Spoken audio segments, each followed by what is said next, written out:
Ang mga diskurso ni Kristo ng mga huling araw.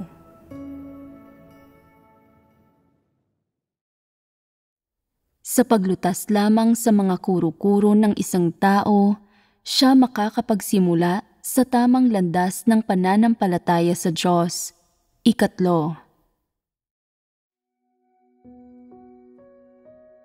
May 4 na kondisyon para matanggap ang pagkastigo at paghatol ng Diyos.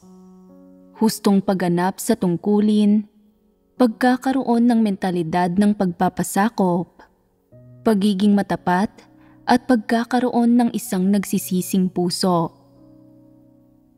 Tandaan ninyo ang 4 na kondisyong ito at ikumpara ninyo ang mga sarili ninyo sa mga ito kapag nahaharap kayo sa mga sitwasyon.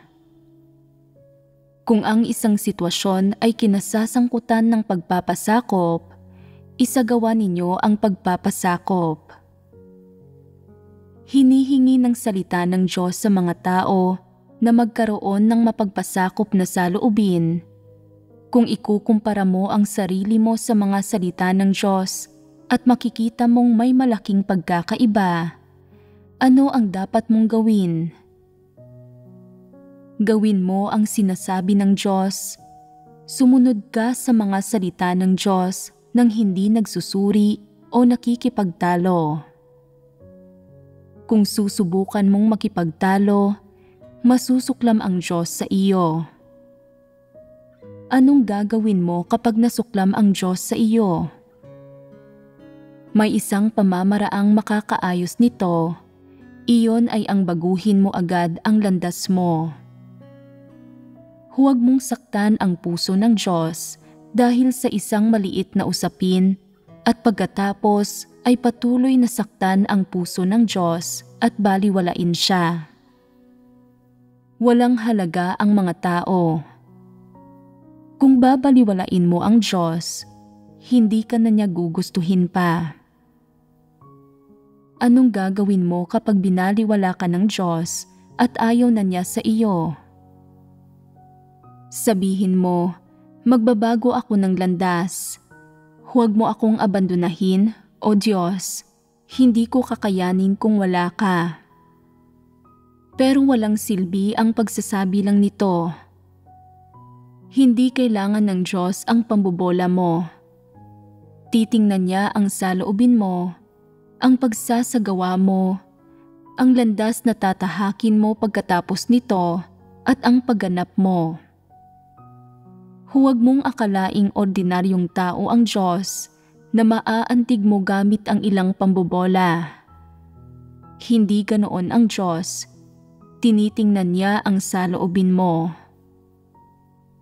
Kapag nagbago ka na ng landas, nakikita ng Diyos na mula sa pagiging mapagmatigas ay naging mapagpasakop ka na at kaya mo nang tanggapin ang katotohanan. Hindi ka na nakikipagtalo sa Diyos. Nagbago na ang pagiging mapagmatigas mo. Kilala mo na kung sino ka at nakikilala mo na ang Diyos mo. Kasunod na kasunod nito, magsisimula nang magsakatuparan ng ilang gawain ang Diyos sa iyo. Sinasabi ng ilang tao, hindi ko pa naramdaman na may nilalayong gawing anuman ang Diyos. Huwag kang magtiwala sa mga damdamin mo. Tumpak ba ang mga damdamin mo? Napakarami ng ginawa ang Diyos sa iyo. May naramdaman ka bang kahit na ano roon? Naramdaman mo ba nang nasaktan ang puso ng Diyos? Wala kang nalaman. Siguro ay masaya ka pa nga sa ibang bagay. Kaya huwag mong bigyang kahulugan ang mga damdamin ng Diyos batay sa sarili mong mga damdamin at huwag mong sukatin ang mga damdamin ng Diyos sa pamamagitan ng sarili mong mga damdamin.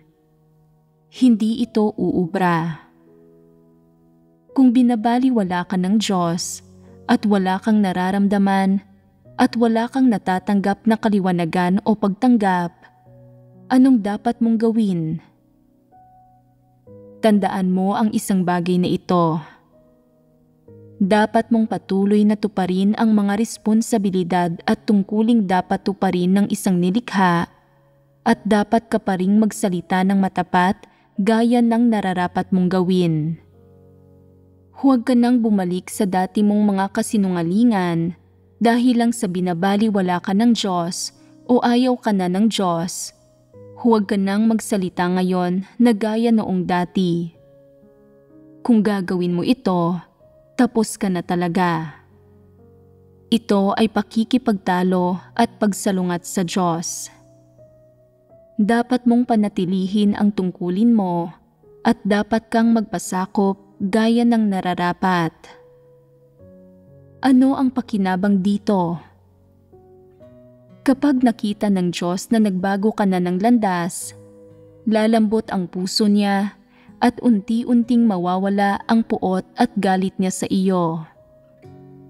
Hindi ba't ang pagkawala ng puot ng Diyos ay isang mabuting tanda para sa iyo? Ibig sabihin nito ay dumating na ang pagbabago mo.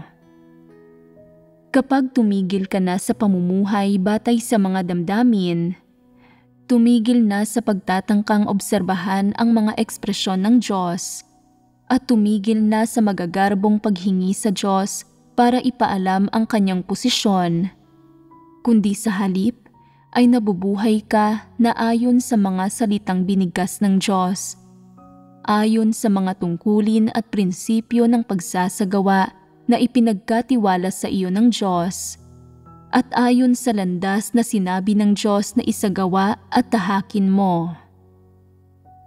Kapag nabubuhay ka na ayon sa lahat ng ito, at paano ka man tratuhin ng Diyos o bigyang pansin ka man niya o hindi, ay ipinagpapatuloy mo ang dapat mong gawin. Aaprubahan ka na ng Diyos. Bakit ka niya aaprubahan? Dahil anuman ang gawin sa iyo ng Diyos, binibigyang pansin ka man niya o hindi, pinagkakalooban ka man niya o hindi ng biyaya, mga pagpapala, pagtanglaw, kaliwanagan, pangangalaga o proteksyon, at gaano mo man nararamdaman ito, nakakasunod ka pa rin sa Kanya hanggang sa wakas. Matibay mong pinanghawakan ang posisyon na dapat panghawakan ng isang nilikha nang hindi nagbabago. Itinuring mo ang mga salita ng Diyos bilang layon at direksyon ng buhay mo, at itinuring mo ang mga salita ng Diyos bilang ang katotohanan at bilang ang pinakamatataas na salita ng karunungan sa iyong buhay. Ano ang diwa ng gayong pag-uugali? Ito ay ang pagtanggap sa iyong puso na ang lumikha ang buhay mo, na siya ang Diyos mo. Sa ganitong paraan, panatag ang Diyos, at ikaw ay nagiging isang normal na taong namumuhay sa presensya ng Diyos. Ang taong gaya nito ay nagtataglay ng mga pangunahing kondisyon para sa pagbabago sa disposisyon. Batay rito, maituturing bang pagbabago sa disposisyon ang pagkaunawa at mga pagbabagong nakamit ng mga tao? Malayo pa ang mga ito. Sa makatwid, dapat mong taglayin ang pagtanggap sa pagkakakilanlan ng lumikha at dapat ka ring magkaroon ng responsableng saloobin sa sarili mong tungkulin. Dagdag pa rito, kailangan mong magkaroon ng saloobin na makakatanggap at makakapagpasakop sa katotohanan. Pagkatapos mong magtaglay ng mga katangiang ito, sisimula na sa iyo ng Diyos ang gawain ng paghatol at pagkastigo. Ang pagliligtas ay magsisimula na sa puntong ito. Sinasabi ng ilang tao, kung taglay namin ang mga katangiang ito, ibig sabihin ba nito ay nagbago na ang aming disposisyon?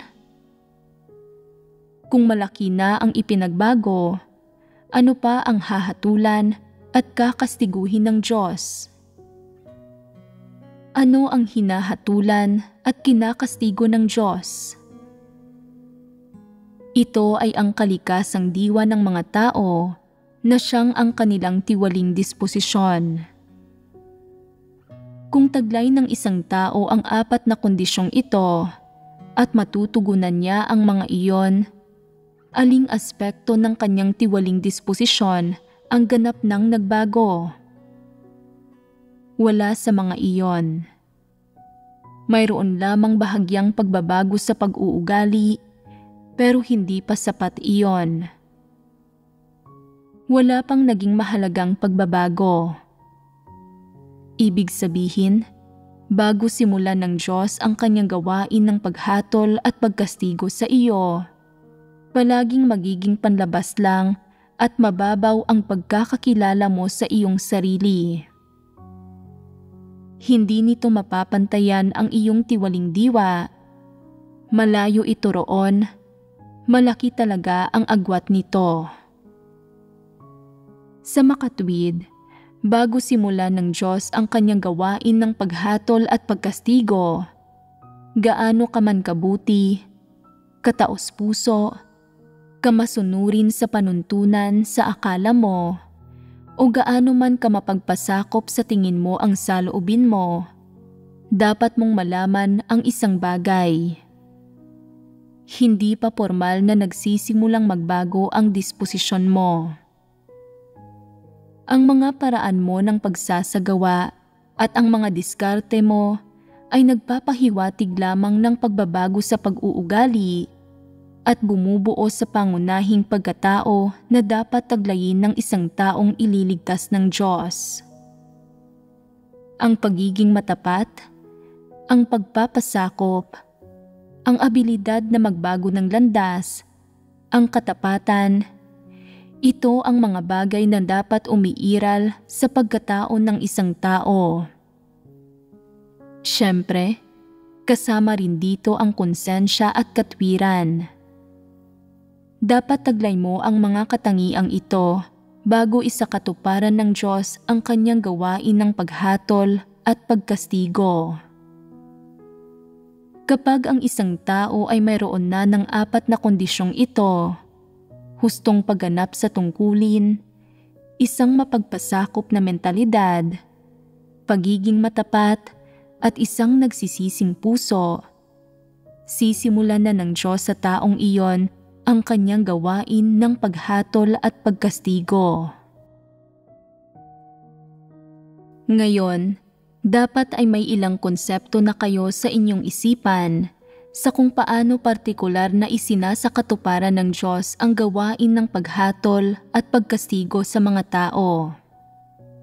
Halimbawa, pagdating sa kabuktutan, madalas na sinusubok ng mga tao ang Diyos.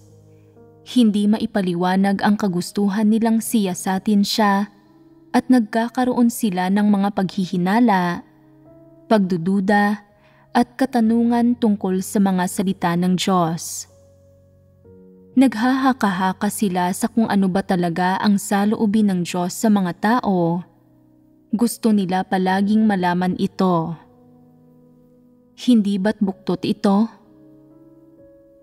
Kasalukuyan bang alam ng mga tao kung alin sa kanilang mga kalagayan o pag-uugali ang nagpapakita ng ganitong uri ng disposisyon? Hindi iyon malinaw sa mga tao. Sa panahon ng paghatol at pagkastigo sa iyo, gagawin ng Diyos na magtapat ka at ilantad mo ang sarili mo at ang iba't ibang kalagayan mo para magkamit ka ng kalinawan sa mga iyon sa puso mo. Siyempre, kapag inilalantad mo ang sarili mo, maaaring hindi ka labis na mahiya. Kahit papaano man lang, ipaaalam nito sa iyo kung bakit ka hinahatulan at kinakastigo ng Diyos. Makikita mo na ang mga salita ng paghatol ng Diyos at ang paglalantad niya ay totoo, naganap na kukumbinsi at magpapakita sa iyo na tumpak ang lahat ng iyon.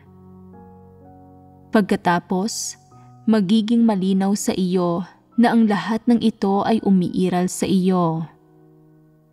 Hindi iyon mga pag-uugali o panandaliang mga pagbubunyag lang, kundi ang mismong disposisyon mo. Kasunod nito, sa panahong isinasakatuparan ng Diyos ang kanyang gawain ng paghatol at pagkastigo, patuloy kang ibubunyag at pupungusan dahil sa tiwaling disposisyon mo na magdudulot sa iyo na magdusa at magtiis ng pagpipino. Halimbawa, ang paghihinala sa Diyos ay isang pagpapahayag ng kabuktutan. Madalas na pinaghihinalaan ng mga tao ang Diyos, pero hindi nila kailanman napagtatanto na buktot ang paghihinala. Kailangang lutasin ang isyong ito. Kapag hinahatulan at kinakastigo ka ng Diyos, kung pinaghihinalaan mo ang Diyos, ipaalam niya sa iyo na buktot ito. Namumuhay ka sa isang buktot na disposisyon, gamit ang buktot na disposisyong iyon para tratuhin ang Diyos na sinasampalatayaan mo, para makipagkompetensya sa Diyos mo, at para paghinalaan ang Diyos mo, at makakaramdam ng pighati ang puso mo. Ayaw mong gawin ito, pero hindi mo ito mapigilan. Dahil mayroon ka ng tiwaling disposisyong ito, magsasaayos ang Diyos ng mga sitwasyon para pinuhin ka, na magtutulak sa iyo na abandonahin mo ang iyong mga kuro-kuro at imahinasyon, lohikal na pag-iisip, at mga kaisipan at ideya nang hindi mo namamalayan. Sa puntong iyon, magdurusa ka. Ito ang totoong pagpipino, at dahil sa tiwaling disposisyong ito, kaya ka pinipino. Paano nagsisimula ang pagpipino?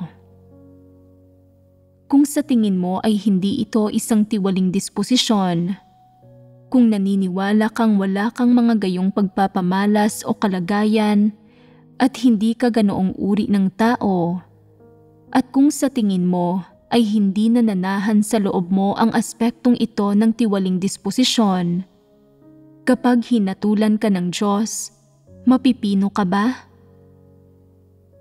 Kapag inamin mong nagpakita ka ng tiwaling disposisyon at alam mong hinatulan ka ng Diyos, at maitutugma mo sa kanyang paghatol ang tiwaling disposisyon mo, pero binibigyang katwiran mo pa rin ang tiwaling disposisyong iyon at namumuhay ka pa rin doon, hindi makawala. Doon nagsisimula ang pagpipino. Alam mong kinaayawan at kinasusuklaman ng Diyos ang tiwaling disposisyon mo, at malayo ka pa sa pagtugon sa mga hinihingi ng Diyos. Alam na alam mong mali ka at tama ang Diyos, pero hindi mo maisagawa ang katotohanan ni masundan ang daan ng Diyos. Nararamdaman mo na ang pasakit sa sandaling iyon. Ngayon ba ay mayroon na kayong gayong pasakit? Kung gayon, kahit papaano man lang ay hindi pa kayo nagtiis ng pagpipino pagdating sa inyong tiwaling disposisyon. Nakaranas lamang kayo ng kaunting pasakit sa pagsaway at pagdidisiplina kapag nagkakamali o sumasalangsang kayo, pero hinding-hindi pa ito pagpipino. Ipagpalagay natin na kaya ninyong pumasok sa gayong buhay, tahakin ang gayong landas at sinasabi ninyo, "Hindi ko na pinagdurusahan ang mga pagmamahal o katayuan, pero talagang nagtitiis ako ng pagpipino. Napagtanto kong hindi talaga ako kaayon ng Diyos. Malalim ang ugat ng tiwaling disposisyon ko at hindi ko ito maalis. Bahala na ang Diyos na pinuhin at ibunyag ako." Kung namumuhay ka sa gayong kalagayan, nasa landas ka ng pagliligtas. Sa pagsasabi nito ngayon, maaaring panabikan at asamin ninyong lahat ang pagdating ng araw na iyon, Pero hindi ko alam kung ilan sa inyo ang talagang sapat na mapagpapalang matamasa ang gayong pagtrato. Ito ay isang napakabuting bagay at isang napakalaking pagpapala. Hindi madali ang maligtas. Kung talagang pinahahalagahan ka ng lumikha, pinipili niya at tinutulutan niyang maging tagasunod niya, unang hakbang pa lang iyon ng pagliligtas. Kung pinahahalagahan ka ng lumikha at sinasabi niyang kwalipikado kang tanggapin ang paghatol at pagkastigo niya, pangalawang hakbang pa lamang iyon. Kung makakalabas ka sa paghatol at pagkastigo ng Diyos, kung maaabot mo ang isang kalagayan kung saan nagbabago ang disposisyon mo at nagiging kaayon ka na ng lumikha, tinatahak ang landas ng pagkatakot sa Diyos at pag-iwas sa kasamaan, iyon ang huling kalalabasan. Ngayon, sino kaya sa inyo ang pagpapalain na makaabot sa araw na iyon, ang pagpapalain na makatanggap ng gayong pagliligtas? Makikilatis ba ito mula sa anyo ng isang tao? Mula sa kakayahan ng isang tao? Mula sa antas ng edukasyon ng isang tao? Hindi. Matutukoy ba ito mula sa kung anong mga tungkulin ang ginagampanan ng isang tao ngayon? O sa pamilyang kinalakihan ng isang tao? Wala sa mga bagay na ito ang makapagbubunyag dito. Sinasabi ng ilang tao, 3 henerasyon nang nananampalataya sa Panginoon ang aking pamilya. Nananampalataya na ako noong nasa sinapupunan pa ako ng nanay ko, kaya siguradong maliligtas ako. Kahangalan ang pananalitang ito at labis na kamangmangan. Hindi tinitingnan ng Diyos ang mga gayong bagay. Ilang henerasyon nang nananampalataya sa Diyos ang mga Pariseyo at ano na ang nangyari sa kanila ngayon? Ayaw nga ng Diyos na maging tagasunod niya sila. Sila ay ganap ng tiniwalag. Wala silang kinalaman sa gawain ng pagliligtas ng Diyos at walang parte rito. Kung matatanggap ba o hindi ng isang tao ang paghatol at pagkastigo ng Diyos, ay direktang may kinalaman sa pangunahing issue ng pagbabago sa disposisyon. Gayunpaman, madalas na maraming kuro-kuro ang mga tao sa paghatol at pagkastigo ng Diyos. Kinakailangan na madalas na pagbahaginan ang katotohanan ayon sa mga salita ng Diyos para lutasin ang mga isyong ito. Ito ang pinakakinakailangan. Bakit hinahatulan at kinakastigo ng Diyos ang mga tao? Hanggang sa anong antas na naging tiwali ang sangkatauhan? Anong mga isyu ang nilalayong lutasin ng paghatol at pagkastigo? At anong mga kinalalabasan ang nakakamit ng mga ito? Anong mga pamantayan ang hinihingi ng Diyos sa mga tao? Kung ang mga katotohanang ito ay hindi nauunawaan, hindi madaling tanggapin ng isang tao ang paghatol at pagkastigo. Madali siyang makakabuo ng mga kuro-kuro sa Diyos, pati na rin ng paghihimagsik at paglaban, at maaari pa nga niyang lapastanganin ang Diyos at kalabanin ang Diyos. Paano inililigtas ng Diyos ang mga tao? Sino ang makakatanggap sa paghatol at pagkastigo ng Diyos? Sino ang makatatahak sa landas ng paghahangad sa katotohanan at pagpeperpekto? Sino ang ititiwalag ng gawain ng Diyos sa mga huling araw? Kung malinaw na pinagbabahaginan ang mga katotohanang ito, hindi ba't malulutas ang mga kuro-kuro ng mga tao tungkol sa paghatol at pagkastigo? Kahit papaano man lang, parang malulutas na rin ang mga iyon. Ang anumang natitirang mga issue ay malulutas lamang sa pamamagitan ng karanasan mismo ng taong iyon. Natural na malulutas ang mga iyon kapag naunawaan na ang katotohanan. Sinasabi ng ilang tao, "Pinatawad na ang aming mga kasalanan, kaya bakit pa namin kailangang maranasan ang paghatol at pagkastigo?" Ang mapatawad sa mga kasalanan ay biyaya ng Diyos. Ginagawa nitong kwalipikado ang mga taong makalapit sa Diyos. Gayunpaman, ang paghatol at pagkastigo ay naglalayong ganap na iligtas ang mga tao mula sa kasalanan at sa impluwensya ni Satanas. Ang pagiging napatawad na sa mga kasalanan at ang paghatol at pagkastigo ay hindi magkasalungat. Sa kapanahunan ng biyaya, tinutubos ng Diyos ang mga tao at pinatatawad ang kanilang mga kasalanan. Sa kapanahunan ng kaharian, hinahatulan ng Diyos ang mga tao at dinadalisay ang tiwaling disposisyon nila. Dalawang yugto ng gawain ng Diyos ang mga ito. Maraming katawa-tawang tao sa relihiyon ang palaging may mga kuro-kuro sa paghatol at pagkastigo. Mahigpit nilang pinanghahawakan ang pariralang, paggawang matuwid sa pamamagitan ng pananalig kapag pinatawad na ang mga kasalanan, at ganap silang tumatangging tanggapin ang paghatol at pagkastigo ng Diyos.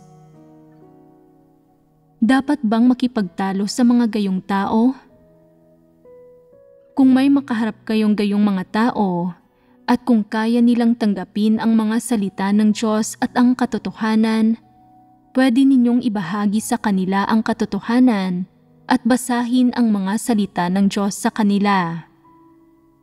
Kung ganap nilang tatanggihan ang katotohanan, hindi na kailangang mag-abala pa kayo sa kanila.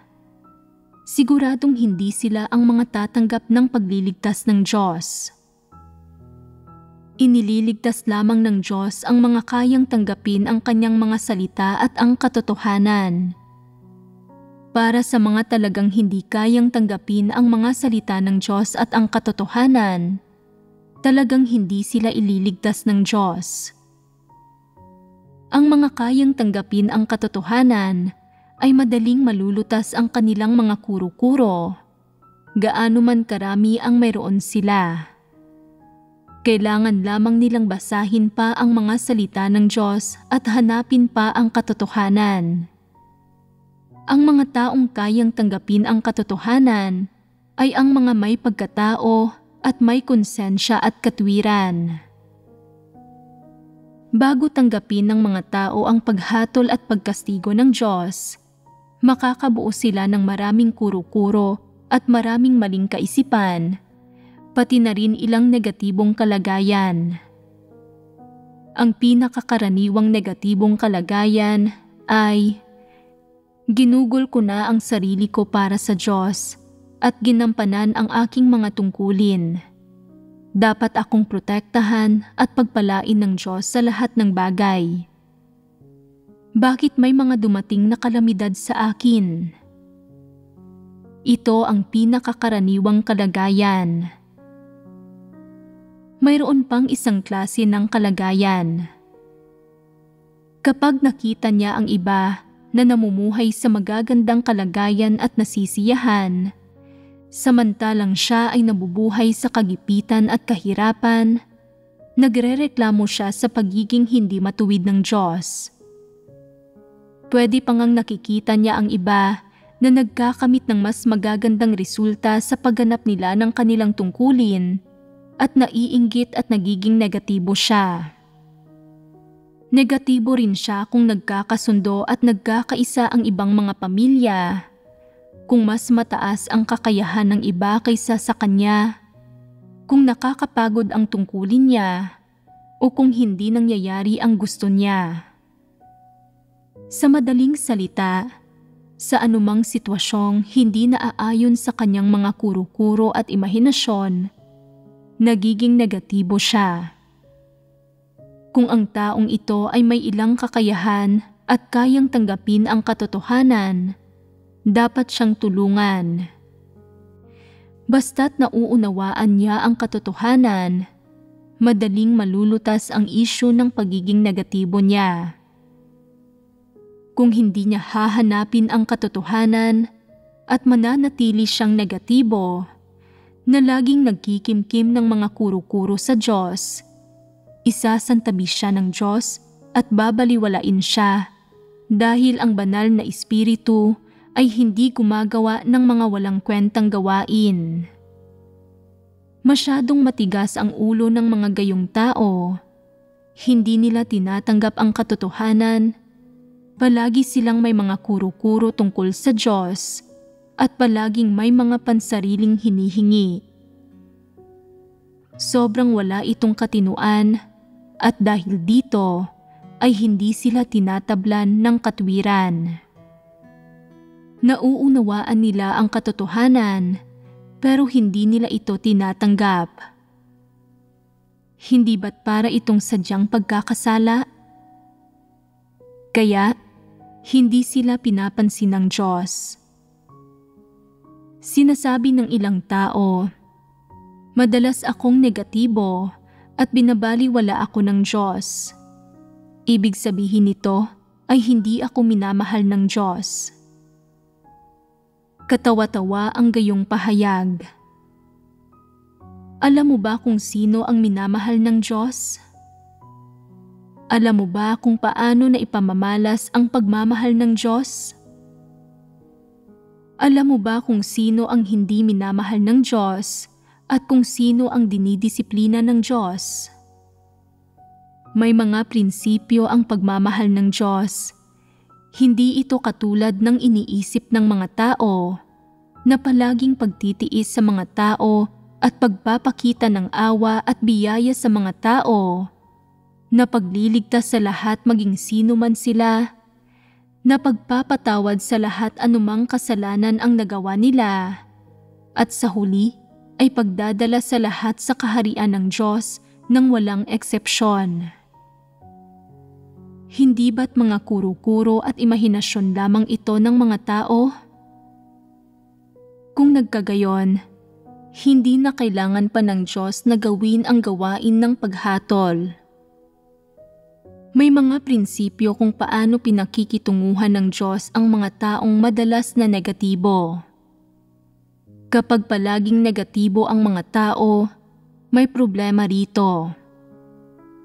Napakarami ng sinabi ng Diyos, nagpahayag na siya ng napakaraming katotohanan, at kung tunay na nananampalataya sa Diyos ang isang tao, pagkatapos niyang mabasa ang mga salita ng Diyos at maunawaan ang katotohanan, lalong mababawasan ang mga negatibong bagay na nasa kanya. Kung lagi na lang negatibo ang mga tao, tiyak na hindi talaga nila tinatanggap ang katotohanan, kaya naman sa sandaling may makaharap silang taliwas sa sarili nilang mga kuro-kuro, magiging negatibo sila. Bakit hindi nila hinahanap ang katotohanan sa mga salita ng Diyos? Bakit hindi nila tinatanggap ang katotohanan? Siguradong ito ay dahil mayroon silang mga kuro-kuro at maling pagkaunawa tungkol sa Diyos. At higit pa rito, hindi nila kailanman hinahanap ang katotohanan. Kaya papansinin pa rin ba sila ng Diyos kapag ganito ang pagharap nila sa katotohanan? Hindi ba tinatablan ng katwiran ang gayong mga tao? Ano ang saloobin ng Diyos sa mga hindi tinatablan ng katwiran? Isinasantabi niya sila at hindi sila pinapansin. Maniwala ka sa anumang paraan mo gusto, maniwala ka man o hindi, ikaw ang bahala. Kung tunay kang naniniwala at naghahangad ng katotohanan, makakamit mo ang katotohanan. Kung hindi mo hinahangad ang katotohanan, hindi mo ito matatamo. Tinatrato ng Diyos ang bawat tao ng patas. Kung wala kang saloobin ng pagtanggap sa katotohanan, kung wala kang saloobin ng pagpapasakop, kung hindi ka nagsisikap na matugunan ang mga hinihingi ng Diyos, bahala ka nang maniwala paano mo man naisin. Gayon din, kung mas gugustuhin mong umalis, maaari mo itong gawin kaagad. Kung hindi mo nais na gawin ang iyong tungkulin, hindi ka pipilitin ng sambahayan ng Diyos, maaari kang pumunta saan mo man gusto. Hindi hinihimok ng Diyos ang gayong mga tao na manatili. Iyon ang kanyang saloobin. Malinaw na isa kang nilikha, pero kailanman ay ayaw mong maging isang nilikha. Palagi mong gustong maging ang arkanghel, hindi ka handang magpasakop sa Diyos, at palagi mong ninanais na maging kapantay ng Diyos. Ito ay walang pakundangang paglaban sa Diyos. Ito ay isang bagay na sumasalungat sa disposisyon ng Diyos. Halata naman na isa ka lang ordinaryong tao, pero palagi kang humihingi ng espesyal na pagtrato, na magkaroon ng katayuan at maging kilala. Gusto mong maging mas magaling sa iba sa lahat ng paraan, makatanggap ng malalaking pagpapala at malampasan ang lahat. Nagpapakita ito ng kawalan ng katwiran. Ano ang tingin ng Diyos sa mga taong walang katwiran? Ano ang pagtitimbang sa kanila ng Diyos? Hindi tinatabla ng katwiran ang gayong mga tao. Sinasabi ng ilan, kung sasabihin mong hindi ako tinatabla ng katwiran, hindi na ako magtatrabaho pa. Sino bang nagsabi sa iyong magtrabaho ka? Kung ayaw mong gawin iyon, hindi ka pipilitin ng Diyos. Bilisan mo at umalis ka na. Hindi ka pananatilihin ng sambahayan ng Diyos. Kahit na handa ka pang magtrabaho, may mga hinihingi ang sambahayan ng Diyos. Kung mas mababa sa pamantayan ang pagtatrabaho mo at ang pagganap mo sa tungkulin ay nagdadala ng masyadong maraming gulo sa sambahayan ng Diyos na mas nakakapinsala pa kaysa nakakabuti, siguradong ititiwalag ka ng sambahayan ng Diyos. Kahit na gusto mo pang magtrabaho, aayawan ka ng sambahayan ng Diyos. Kung handang magtrabaho ang mga tao, kung kaya nilang tanggapin ang katotohanan at tanggapin ang pagpupungos, kwalipikado silang manatili sa sambahayan ng Diyos. Kung kaya nilang hangarin ang katotohanan, tanggapin ang paghatol at pagkastigo ng Diyos, at maliligtas at mapeperpekto sila, isa itong napakalaking pagpapala. Huwag mong isiping nagmamakaawa ang Diyos sa iyo at na kailangan niyang hatulan at kastiguhin ka. Hindi magmamakaawa ang Diyos sa iyo. Pinipili ng Diyos ang mga taong ililigtas at gagawing perpekto. Mayroon siyang iniisip na partikular na target at may mga prinsipyo. Hindi lahat ng nananampalataya sa Diyos ay makakamit ang pagliligtas niya. Marami ang tinawag, datapwat, kakaunti ang hinirang. Kailangan mong matugunan ang ilan sa mga pamantayan ng Diyos.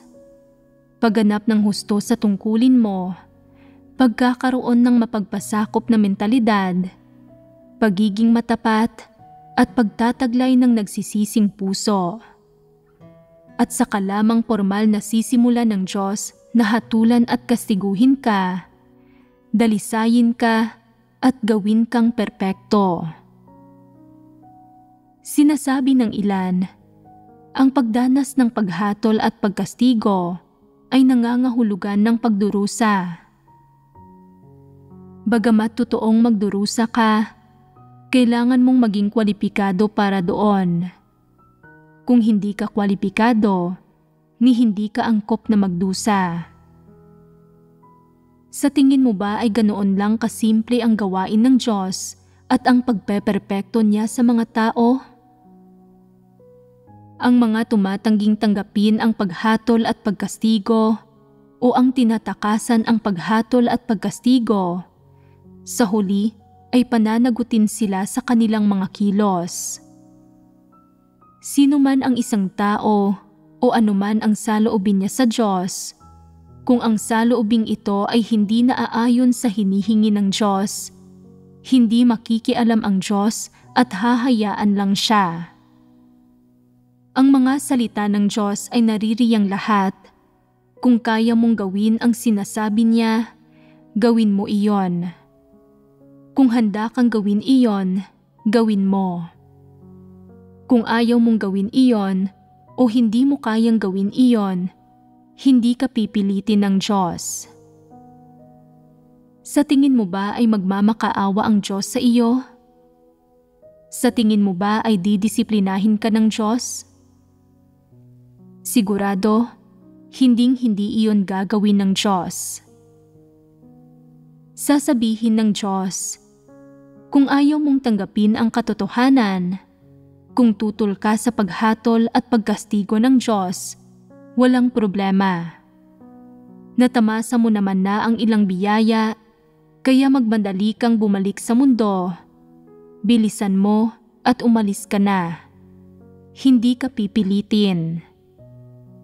Hindi ka kwalipikadong tamasahin ang mga pagpapala ng kaharian ng langit at hindi mo matatamo ang mga iyon kahit na hilingin mo pa. Ano ang ibig sabihin na hindi pinipilit ng Diyos ang mga tao na tanggapin ang kanyang paghatol at pagkastigo? Ibig sabihin nito ay na kung hindi tinatanggap ng mga tao ang paghatol at pagkastigo ng Diyos, hindi nagdidisiplina, nangangastigo, nagpapaalaala, ni nanghihikayat ang Diyos, hindi magkakaroon ng kaliwanagan o pagtanglaw mula sa banal na espiritu. Sa panlabas, mukhang maginhawang namumuhay ang mga taong ito. Hindi sila dinidisiplina dahil sa pabasta-basta nilang pagganap sa kanilang tungkulin, ni dahil sa negatibo nilang kapabayaan sa gawain, ni dahil sa basta-basta nilang paghusga sa Diyos. Kahit sa maling pagkaunawa sa Diyos, pagrereklamo tungkol sa Diyos at paglaban sa Diyos, wala silang nararamdaman sa puso nila hanggang sa makagawa sila ng malaking kasamaan tulad ng pagnanakaw o maling paggamit sa mga handog, pero wala pa rin silang kamalayan.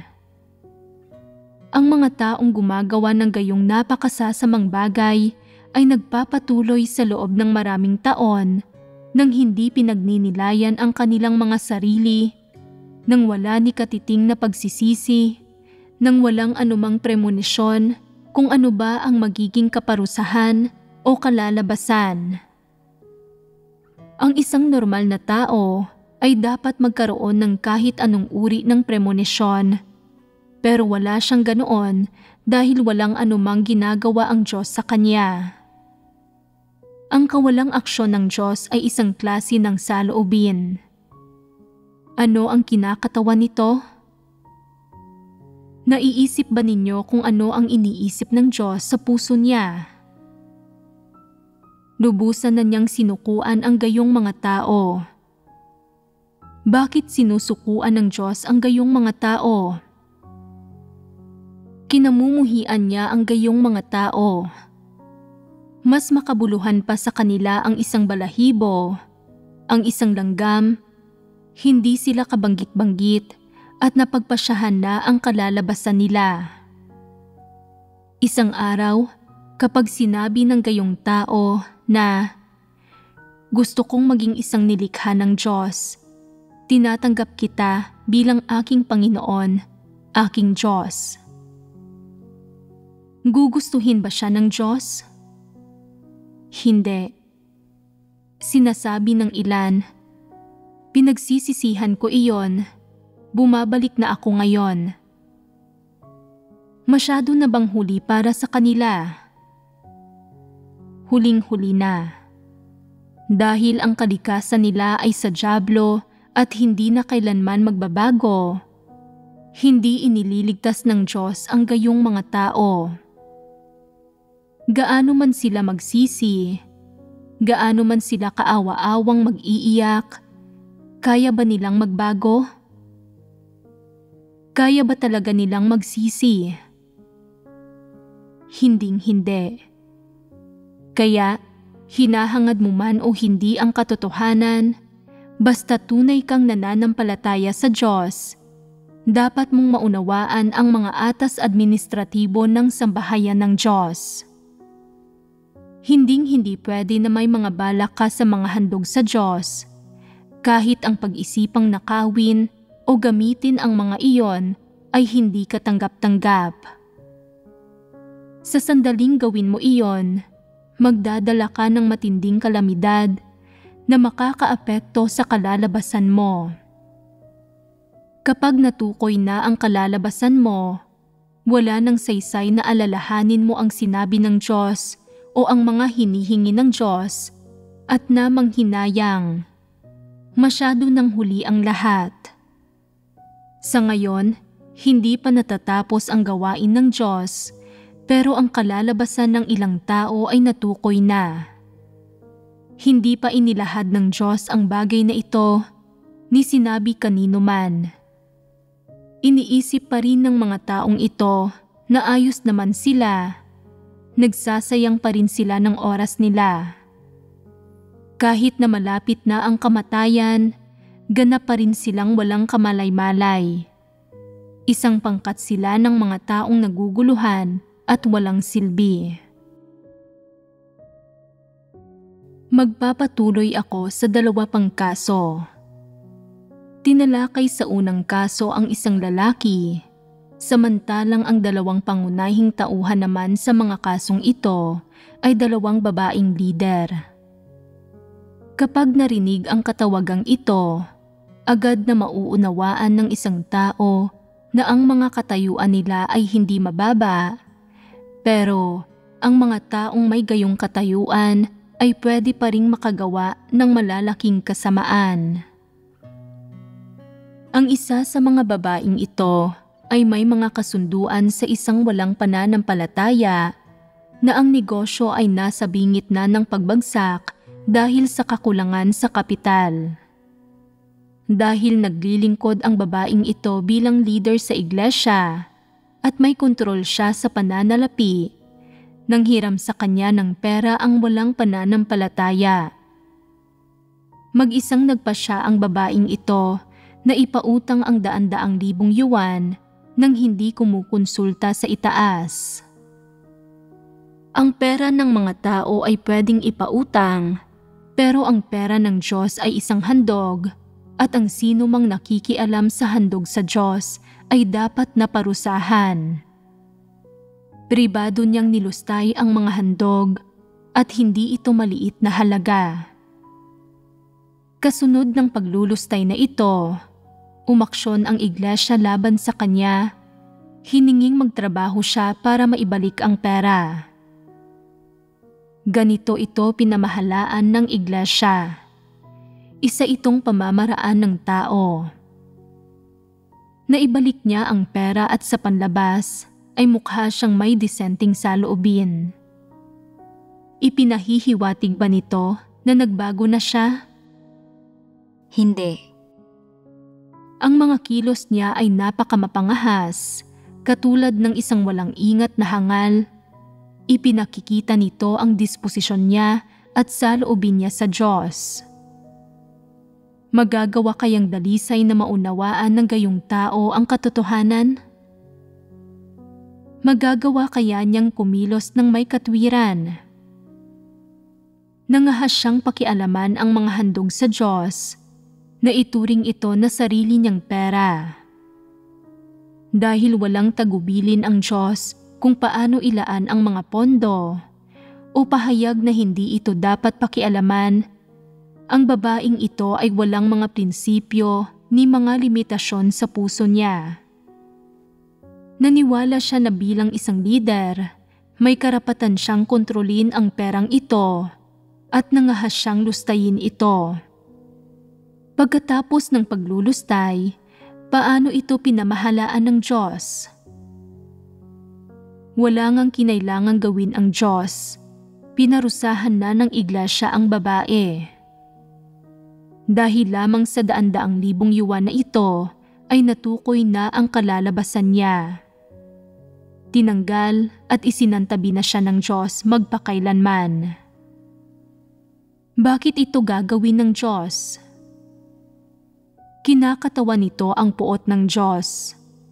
Siyempre, isang aspekto rin ito ng disposisyon ng Diyos. Hindi pinahihintulutan ng Diyos ang pagkakasala. Kung sinasalungat mo ang disposisyon ng Diyos, lumagpas ka na sa limitasyon mo. Nakasaan ba ito sa mga atas administratibo? Oo. Malinaw sa mga hinirang na tao ng Diyos ang bagay na ito. Ang paglustay sa mga handog ay isang pagkakasala laban sa disposisyon ng Diyos. Nang lustayin ng babaeng ito ang handog, nang himasok ba ang Diyos? Hindi nang himasok ang Diyos. Hindi niya pinigilan ang babae at wala siyang sinabing kahit na ano. Ni hindi pinigilan, sinaway o binalaan ng Diyos ang babaeng ito noong kumikilos ito, basta na ipautang na lang ang pera. Tuwang-tuwa siya sa sarili niya bago na isiwalat ang issue at napamahalaan siya ng iglesia. Nagsimula siyang umiyak at humagulgol at agad siyang nagsimulang magtrabaho para maibalik ang pera. Ang totoo, ang pera ba ang inaalala ng Diyos? Hindi. Ang inaalala ng Diyos ay hindi ang pera, kundi ang saloobing ipinakita ng babaeng ito sa Diyos sa bagay na ito. Ito ang inaalala ng Diyos. Ang pagsalungat sa disposisyon ng Diyos dahil sa pera, hindi ba't ang nararapat doon ay kamatayan?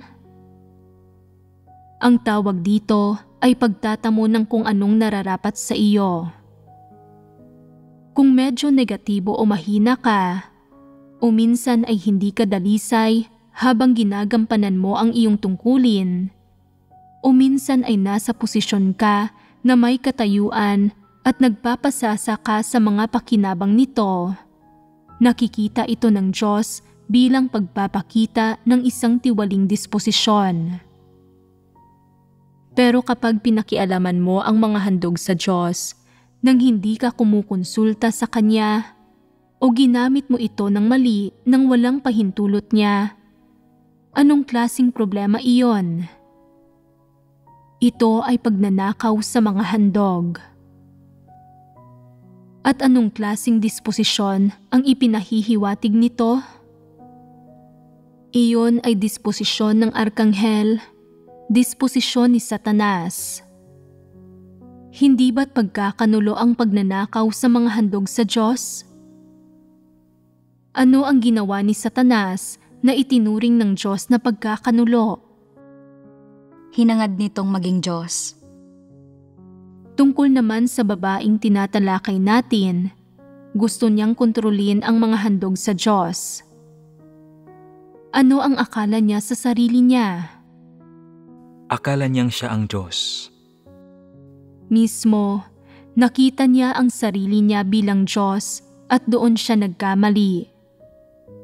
Kaya natin sinasabing sinalungat niya ang disposisyon ng Diyos. Seryoso ba ang kalikasan nito?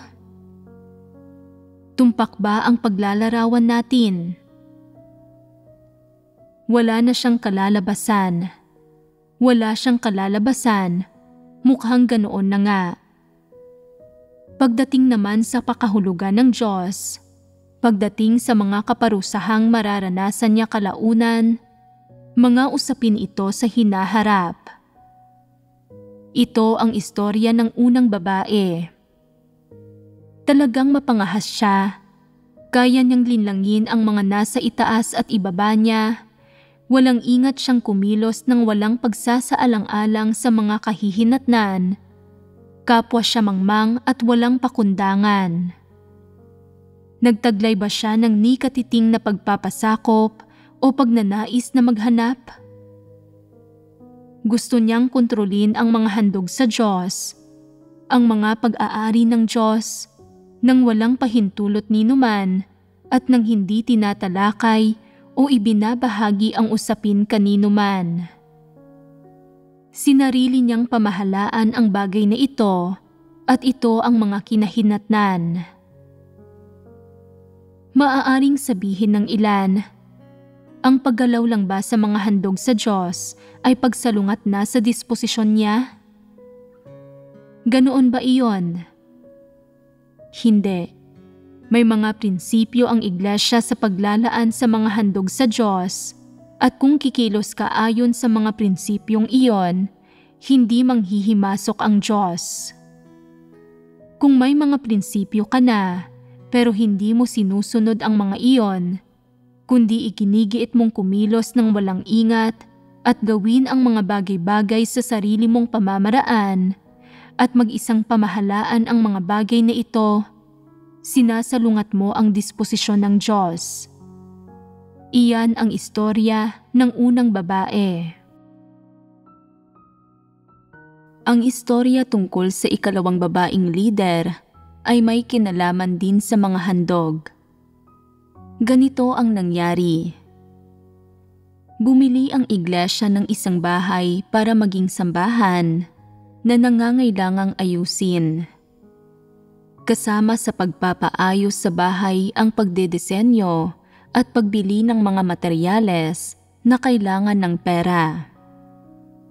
Dahil gawain ito ng sambahayan ng Diyos na kinasasangkutan ng pamamahala ng Diyos, ang perang nagagastos ay natural na mula sa sambahayan ng Diyos at ito ay handog sa Diyos. Makatwiran, lehitimo at wastong ginagamit ang perang ito ayon sa mga prinsipyo ng sambahayan ng Diyos.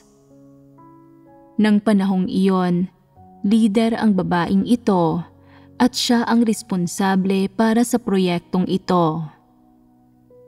Isang bagong mananampalataya na hindi kilala ni numan ang pinili niya para tingnan at pangasiwaan ang proyekto. Ang lalaking ito ay katulad ng isang walang pananampalataya. Kalaunan, nakipagsabwatan iyong babae sa walang pananampalatayang ito at bumili ng maraming mamahaling bagay at nagsayang ng maraming pera. Hindi ba't pagtangay ito ng pera ng sambahayan ng Diyos? Panggagansyo at pagwawaldas ito sa mga handog sa Diyos. Malaki ang kinita ng walang pananampalatayang ito mula rito. May kinalaman ba ito sa babaeng lider? Ginawa niyang madali ito dahil pinayagan niyang gawin ng walang pananampalataya ang gayong mga bagay. Nang may nakatuklas sa isyong ito at gusto itong iulat, mariin niyang hinadlangan at pinagbantaan ito. Ipinagkanulo niya ang mga interes ng sambahayan ng Diyos. Pininsala ang mga interes na ito at nagdulot din ng malaking pagkawala ng mga handog. Nang panahong ito, pinagsabihan ba siya ng Diyos? Wala siyang kamalay-malay. Paano natin masasabing hindi niya alam? May ilang katunayang nagpapatunay nito. Malinaw niyang nakita kung ano ang pinaplanong gawin niyong walang pananampalataya mula pa noong umpisa, pero hindi niya ito pinigilan. Sa halip ay pinagbigyan at tahimik niya itong sinang-ayunan, patuloy na gumagasta. Bilang resulta, lumaki ang gastos at hindi pulido ang kinalabasang trabaho. Malinaw niya itong nakita, pero patuloy pa rin siyang naglagak ng pera. Kumilos ba ang Diyos ng oras na ito? Hindi. Ano ang mga kuro-kuro at imahinasyon ng mga tao sa usaping ito? Iniisip ng mga tao na dapat ay responsable ang Diyos sa pera niya at dapat ay pinigilan niya ang babae. Kuro-kuro ito ng tao, pero hindi kumilos ang Diyos ng ganito. Pagkatapos ng pagpapaayos at ng imbestigasyon, natuklasan ng sambahayan ng Diyos na marami sa mga handog ang nawala. Ano ang dapat gawin sa babaeng ito? Walang ginawa ang Diyos. Ang iglesia na ang umasikaso sa kanya at nagsimulang bayaran ng isa pang babae ang pera. Ano ang kalikasan ng mga kilos niya?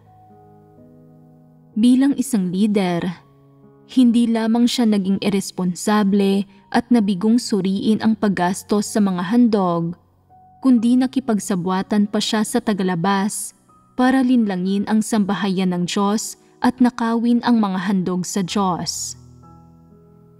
Mas malala pa ang kasong ito kaysa sa nauna. Kung gayon, sa mga mata ng Diyos, ano ang kalalabasan ng gayong tao? Pagkalipol.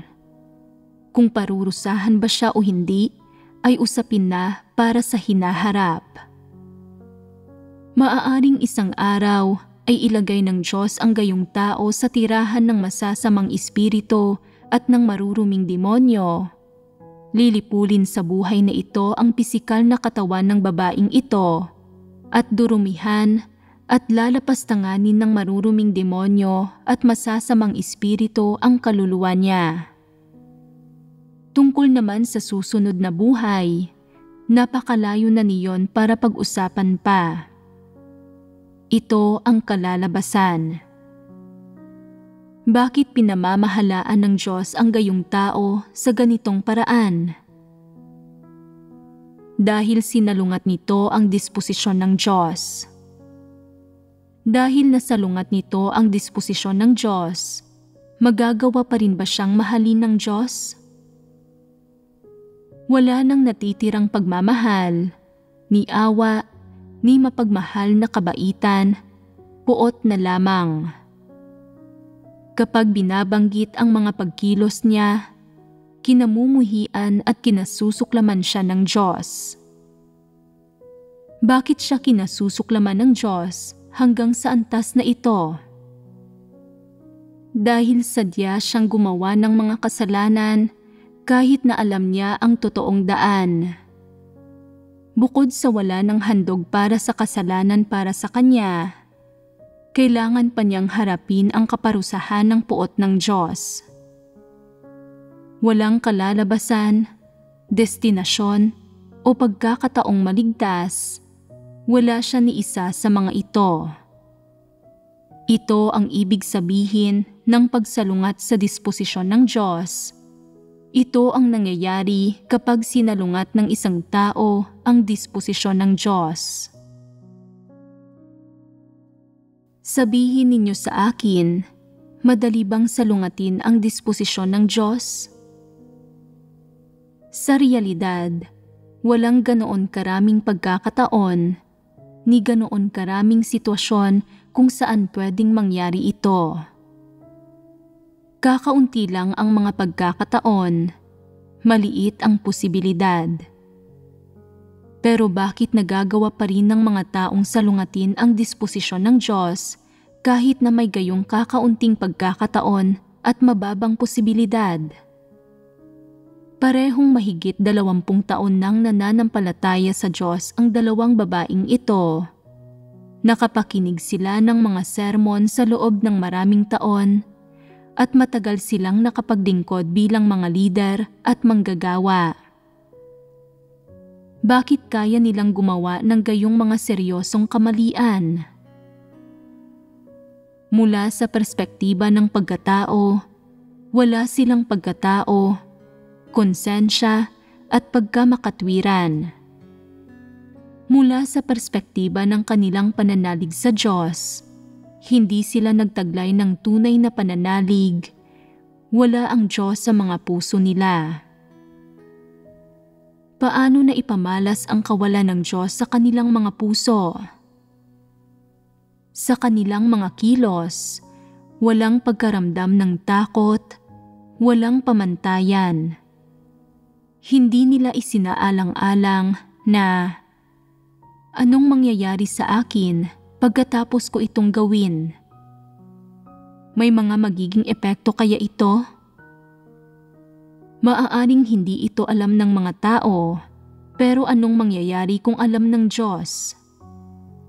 Dapat kong akuin ang responsibilidad sa bagay na ito dahil may kinalaman ito sa kalalabasan ko.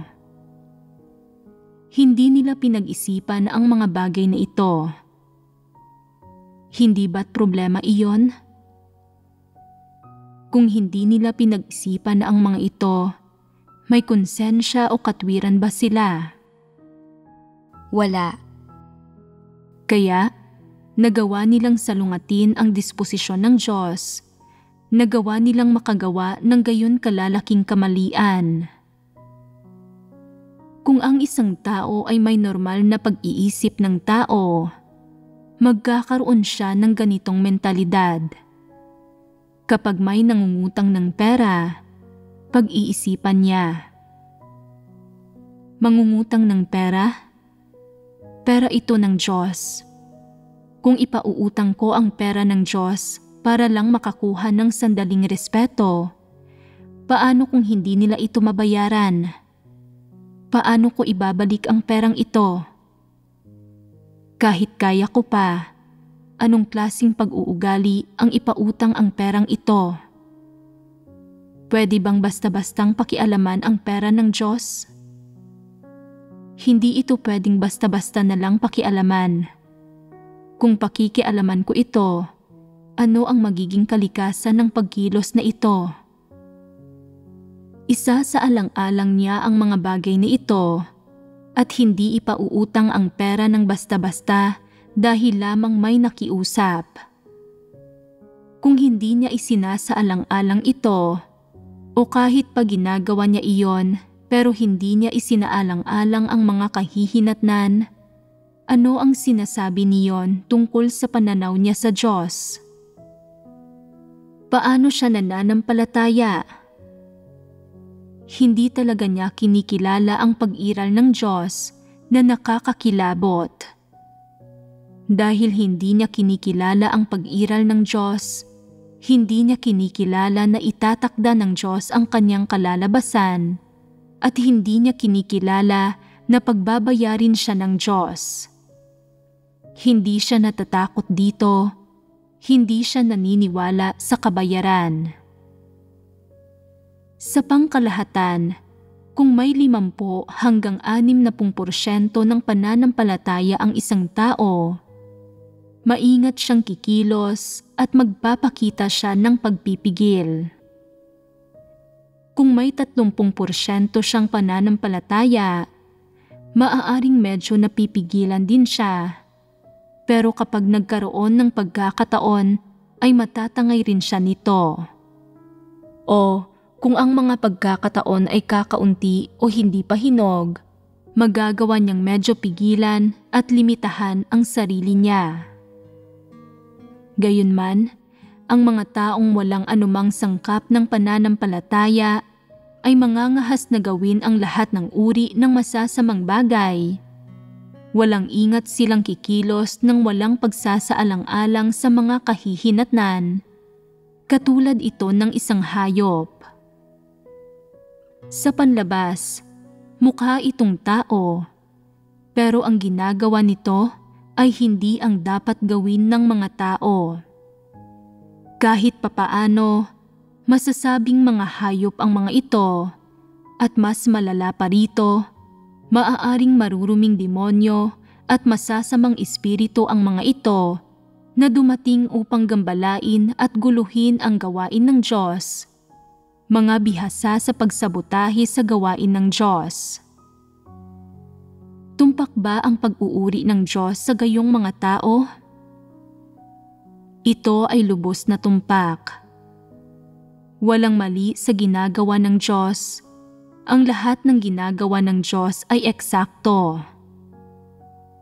Bukod pa rito, ang mga pagkilos ng Diyos, ang mga pagtatakda ng Diyos sa mga kalalabasan ng mga tao ay hindi batay sa panandaliang pagganap. 20 taon nang nananampalataya sa Diyos ang 2 babaeng ito, pero sa kung paanong paraan ay nauwi pa rin sila sa puntong ito na itinatakda na sa ganitong paraan ang kalalabasan nila. Paano ito nangyari? Hindi ito isang bagay na nangyari ng magdamagan lang. Mula sa perspektiba ng kanilang paghahangad sa pananalig at sa landas na kanilang pinili, hindi sila mga taong hinangad ang katotohanan. Isang aspekto iyon. Ang isa pa ay nawala silang kahit na anong interes sa katotohanan. Kung mayroon lang sana silang kahit na katiting na interes, magbabago sana ang pagkatao nila. At anong ihahatid sa kanila ng gayong pagbabago sa pagkatao? Mangangahulugan iyon, nakikilos sila ng may pagpipigil at susunod sa mga limitasyon. Magkakaroon sila ng mga pamantayan sa pagsusuri at titimbangin nila ang mga bagay ng may katwiran at pag-iisip ng isang normal na tao. Kung nakita nila na ang paggawa sa isang bagay ay hindi angkop, iiwas na sila. Gayunpaman, hindi kailanman hinangad ng 2 babaeng ito ang katotohanan. Wala sila kahit nitong pangunahing limitasyon at paraan ng pag-iisip. Lakas loob silang gumawa ng anumang bagay at ang mismong kalikasang ito ang naghatid sa kanila sa kanilang pagkawasak hanggang sa kamatayan pa nga nila. Ito ang dahilan kung bakit ang paglalakbay ng kanilang pananampalataya sa Diyos ay nagtapos sa gayong paraan. Pagkatapos ninyong marinig ang 2 kasong ito, anong mga naiisip ninyo? Sinasabi ng ilang tao, marami akong napulot ngayong araw. Natamo ko ang pinakamataas na katotohanan na huwag galawin ang mga gamit ng Diyos, ni huwag iyong isipin, huwag pakialaman ang mga iyon. Kung pakikialaman mo iyon, wala iyong maidudulot na mabuti. Ganito nga ba talaga? Ito ba ang katotohanan?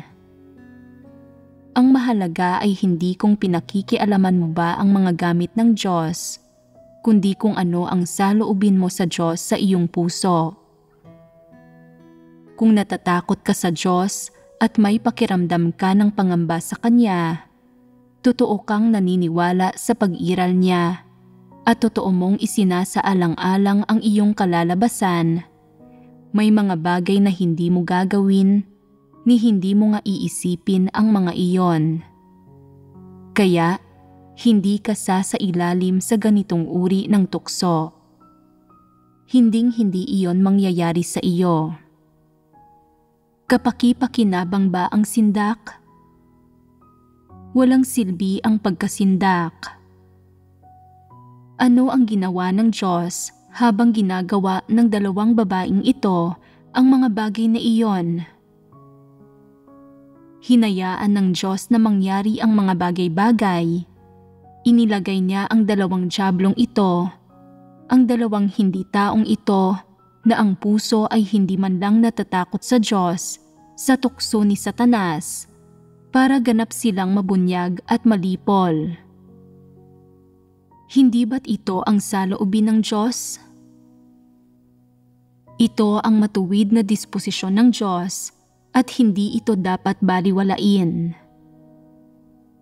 Ginagamit ng mga tao ang mga paraan ng tao sa pamamahala sa iba at pagpapataw ng kabayaran sa iba. Ginagantihan ng kasamaan ang kasamaan. Pero hindi iyon ginagawa ng Diyos. Ang Diyos ay may sarili niyang pamantayan, mga prinsipyo at mga pamamaraan. Kapag nagpapataw ng kabayaran ang Diyos sa isang tao, ginagawa niya ito nang walang nararamdaman ang taong iyon. Wala itong kamalay-malay, pero sa mga mata ng Diyos, nalutas na ang issue. Ilang taon kalaunan, ang mga susunod na pagdurusa ay unti-unting sasapit. Pagkatapos tanggalan ng Diyos ang taong iyon ng biyaya, mga pagpapala, kaliwanagan, pagtanglaw at ng lahat ng pagtrato na ibinibigay ng Diyos sa isang normal na tao, ito ay lubusan ng hindi tao. Sa mga mata ng Diyos, hindi na ito isang nilikha kundi isang hayop. Ito ay ibang-iba na talaga.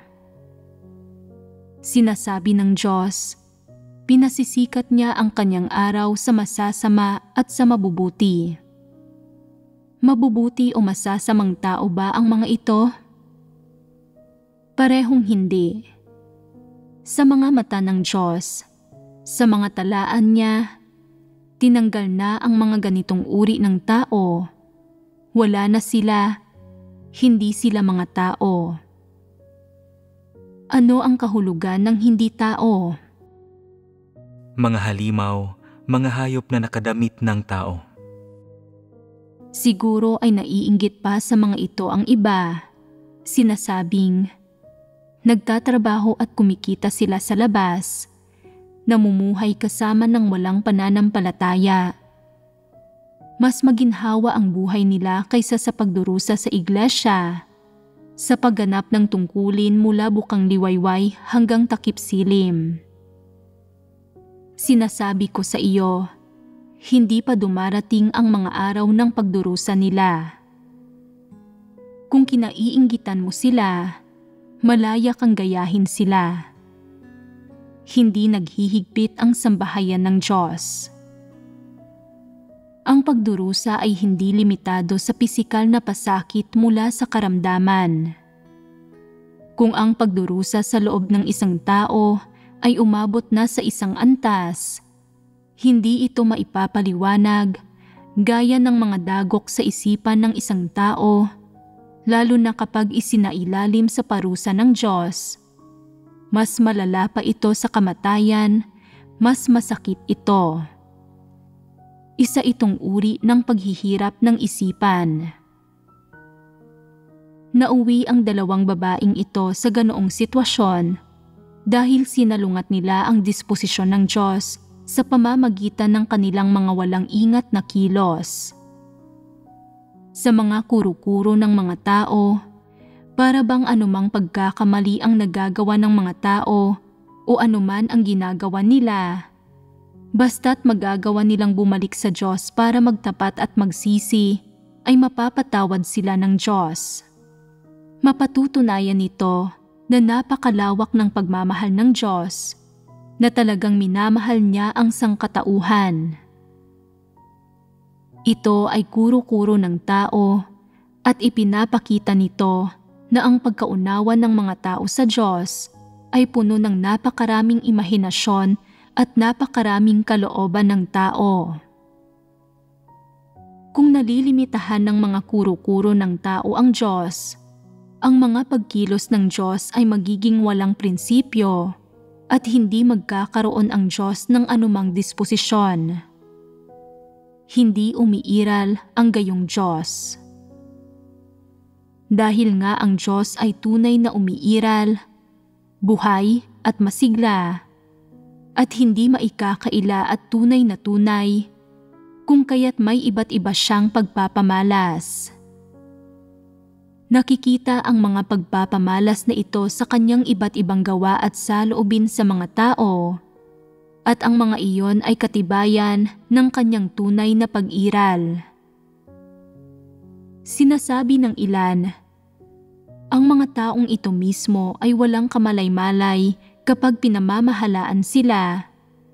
Kaya paano natin makikita ang pag-iral ng Diyos? Ang mga kaso pa lang na binanggit ko ay tinutulutan ng makita ng mga tao ang saloobin at disposisyon ng Diyos, at tinutulutan din itong makita ng mga tao ang mga prinsipyo ng Diyos sa paggawa ng mga bagay at pamamahala sa mga tao. Hindi ba't katibayan ito ng totoong pag-iral ng Diyos? Kung hindi umiiral ang Diyos na ito, kung talagang hangin lamang siya, anumang gawin niya ay walang magiging mga prinsipyo o hangganan. Ito ay hindi mapapansin, hindi mahahawakan, hungkag, hindi isinasakatuparan sa buhay ng mga tao, at walang halaga sa mga buhay at pagkilos ng mga tao, at sa anumang mga pagpapamalas ng mga iyon. Magiging teorya, argumento, hungkag na salita lamang ito. Dahil nga umiiral ang Diyos na ito, kung kaya tinutulutan ng marami niyang ginagawa na makita ng mga tao ang kanyang saloobin. Ang pangunahing bahagi ng iba't ibang kuro-kuro at imahinasyon ng mga tao sa gawain ng Diyos ay natalakay na sa ating pagbabahaginan. Ano ang pangunahing bahaging pinagtuunan? Tungkol iyon sa iba't ibang kuro-kuro, imahinasyon at ideya ng mga tao sa paghatol at pagkastigo ng Diyos, pati na rin sa kanilang iba't ibang kuro-kuro at imahinasyon tungkol sa kung ano ang bumubuo sa pagbabago ng disposisyon. Bukod pa rito, marami ring imahinasyon ang mga tao tungkol sa mga prinsipyong nasa likod ng gawain ng paghatol at pagkastigo ng Diyos at sa mga pamantayan na hinihingi ng Diyos sa mga tao. Para sa mga tao, sa pangkalahatan ay magulo at hindi malinaw ang mga konseptong ito. Ano ang kinakatawan ng kawalang ito ng linaw? Ibig sabihin nito ay hindi pa rin nauunawaan ng mga tao ang katotohanan, ni nauunawaan ang mga katotohanang sangkot sa gawaing ginagawa ng Diyos sa kanila. Sa pamamagitan ng pagbabahaginan ngayon, may balangkas na ba kayo ng kahulugan ng paghatol at pagkastigo, pati na rin ng mga pamantayang hinihingi ng Diyos sa mga tao? Gamit ang pagkaunawang ito, ano na ang dapat ninyong sunod na gawin? Unang-una, dapat ninyong kilalanin na may gayong mga pamantayan ang Diyos. Nababago-bago ba ang mga pamantayang ito? Pwede bang mas mataas o mas mababa ang mga iyon kaysa sa kung ano talaga ang mga iyon? Hindi. Bakit hindi? Mula sa kapanahunan ng biyaya hanggang sa ngayon, makikita natin sa mga ginawang perpekto ng Diyos na mahigpit at maliwanag ang mga pamantayang ito. Hindi kailanman babaguhin ng Diyos ang mga iyon. Hindi niya binago ang mga iyon 2,000 taon na ang nakalilipas, at hindi niya binago ang mga iyon hanggang sa ngayon. Mas maraming tao nga lang ngayon ang ginagawang perpekto dahil marami nang sinabi ang Diyos. Dati, gumawa lamang siya sa maliit na antas at hindi niya tuwirang sinabi sa mga tao ang mas maraming katotohanan. Ngayon, mas marami na siyang sinabing katotohanan sa mga tao at ipinaalam niya sa kanila ang mas marami sa kanyang mga layunin, at ipinahayag na ng Diyos ang lahat ng pamantayang hinihingi niya at ang mga katotohanan na dapat malaman ng mga tao. Kasabay nito, kasama ring gumagawa sa mga tao sa ganitong paraan ang Espiritu ng Diyos. Ang pinagsamang dalawang aspektong ito ay nagpapatunay na sa panahong ito, nilalayon ng Diyos na gawing perpekto ang mas maraming tao. Isang grupo ito ng mga tao, hindi lamang isa o dalawang tao. Kung pagbabatayan ang impormasyong ito, karamihan ba sa inyo ay may pag-asang magawang perpekto? Sinasabi ng ilan na hindi sila sigurado, pero kahit na hindi tayo sigurado, subukan natin. Mas mabuti nang mabigo kaysa magmakaawa ngayon. Anong uri ng pag-uugali ang magmakaawa sa sandaling ito? Ito ay duwag, walang halaga, walang kakayahan at kasuklam-suklam na pag-uugali. Ipinahihiya nito ang Diyos. Huwag kayong maging mga duwag. Ang mga kondisyon at pamantayan para magawang perpekto ay malinaw at tuwiran ng sinabi sa mga tao. Ang natitira na lamang ay kung paano isasagawa at paano makikipagtulungan sa gawain ng Diyos. Gaano karaming beses ka mang mabigo sa panahong ito, basta't hindi mo sinasalungat ang disposisyon ng Diyos, hindi ka dapat panghinaan ng loob o sumuko. Magpatuloy ka lang magsumikap. Sinasabi ng ilan na mahina ang kakayahan nila. Hindi ba't alam ng Diyos na mahina ang kakayahan nila? Ang pag-amin nila na mahina ang kakayahan nila ay mabuti na sa mga mata ng Diyos dahil mapagmataas at mapagmagaling ang tiwaling sangkatauhan at sobrang kakaunti ang umaaming mahina ang kakayahan nila.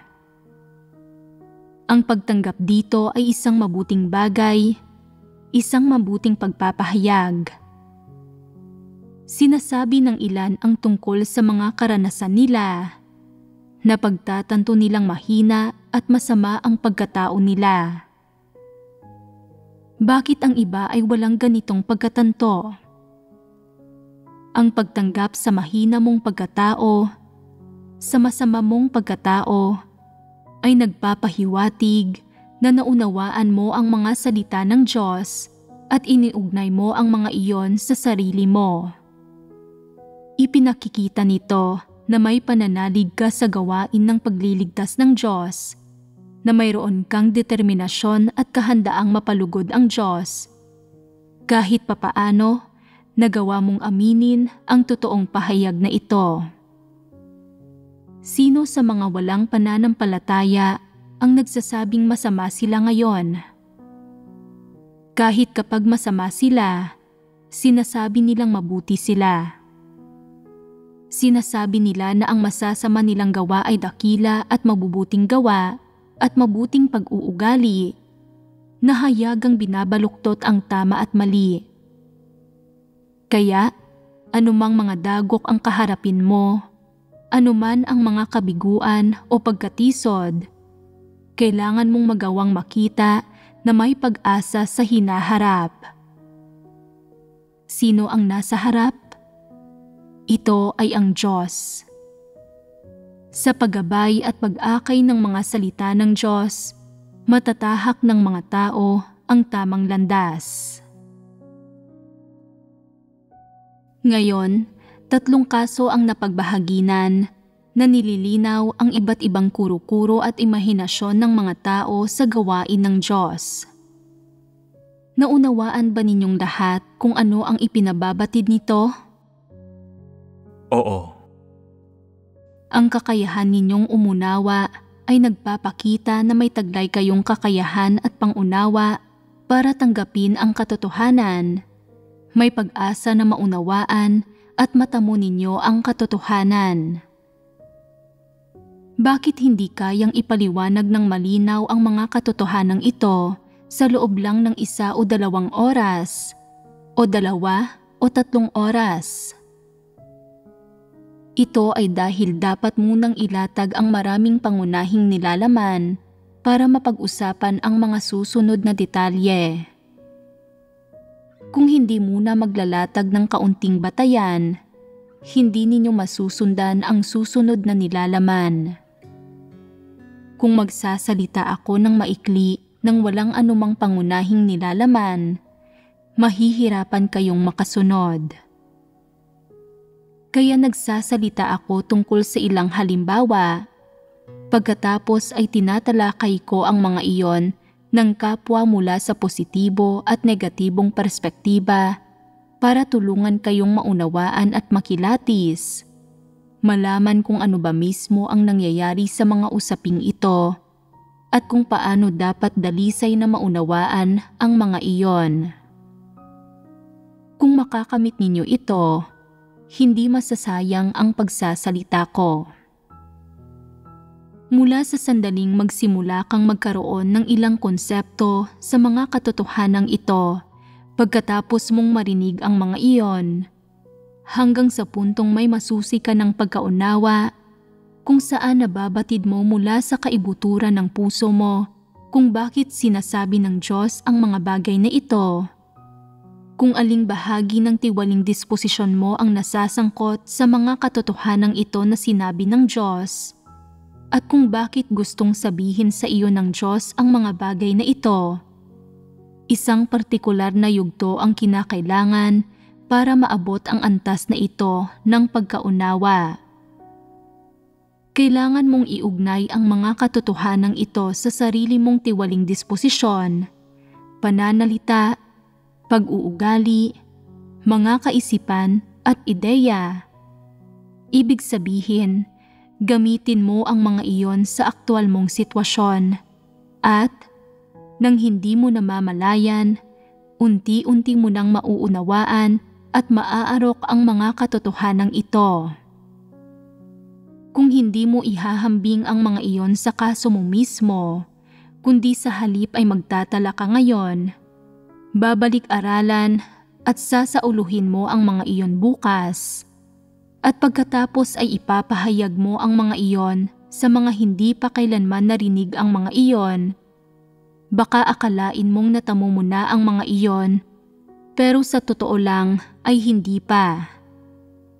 Mula sa araw na kaya mong maglitanya ng mga doktrina, ang mga katotohanang ito ay hindi na mga katotohanan para sa iyo, at nagiging mahirap na para sa iyo na maarok ang katotohanan na para bang ganap nang naglaho ang katotohanan. Kapag ang katotohanan ay naging doktrina na lamang sa iyo, nagiging mahirap para dito na magbunga ng mga epekto sa iyo. Kailangan mong gawing realidad mo mismo ang katotohanan, unti-unting ipatupad ang praktikal na aspekto ng bawat katotohanan sa iyo mismo sa pamamagitan ng paghahanap at pagbabahaginan, at sa huli ay maunawaan kung aling mga kalagayan ang kasama sa katotohanang ito at kung ano ang sinasaklaw nito para maunawaan mo ang mga kahulugang nasa likod ng pagsasabi ng Diyos sa mga salitang ito. Ito ang simula ng pagkaunawa sa katotohanan. Ano ang nauunawaan ninyo ngayon? Kapag una pa lang nakakaugnay ng mga tao ang katotohanan, ang nauunawaan nila ay isang uri ng doktrina.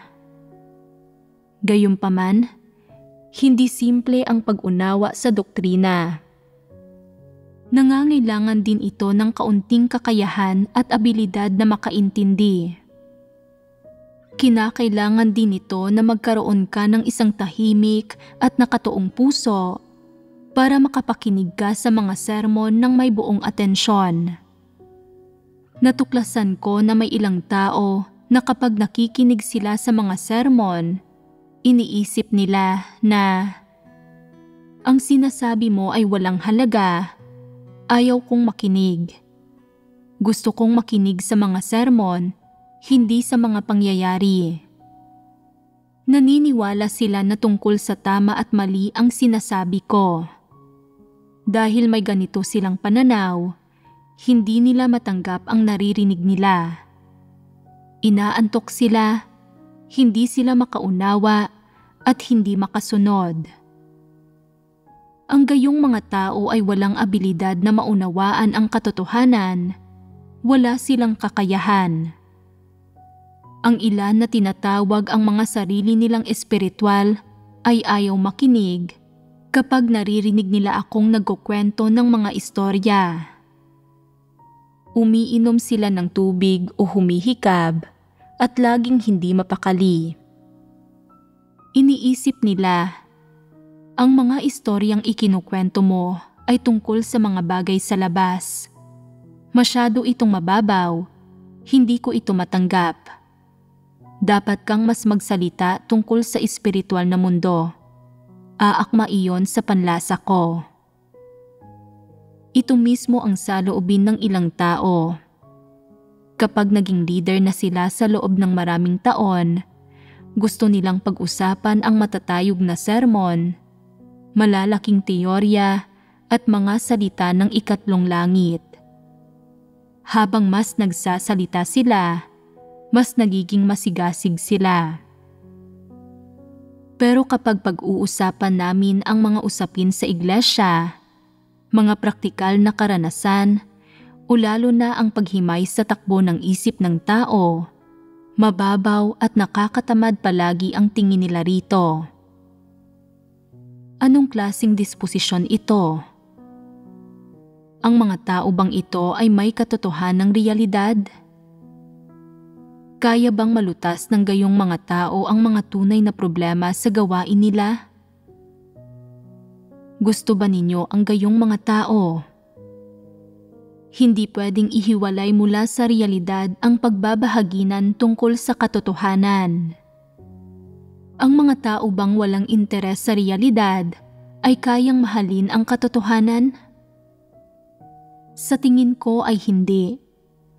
Tutol ang gayong mga tao sa katotohanan at napakadelikado niyon.